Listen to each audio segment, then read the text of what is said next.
magnetic circuit experiment. So let's start. So we require for this experiment are a copper wire, compass and a bar magnet. So let's start.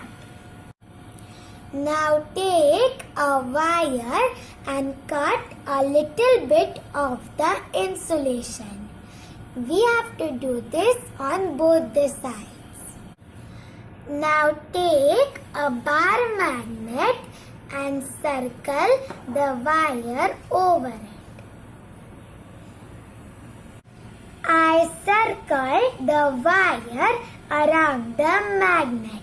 And now we are going to join the wire. I joined the wire. Now let's test it on a compass. Look, the compass needle is moving. Now let's test it by removing the magnet. The compass needle is not moving. Do you know why this happened? Let's find out the logic.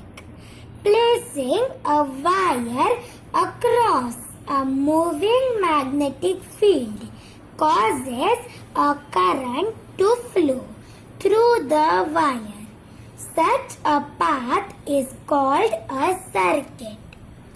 So this is how to do magnetic circuit experiment. Thank you for watching this video. Till that time, bye-bye.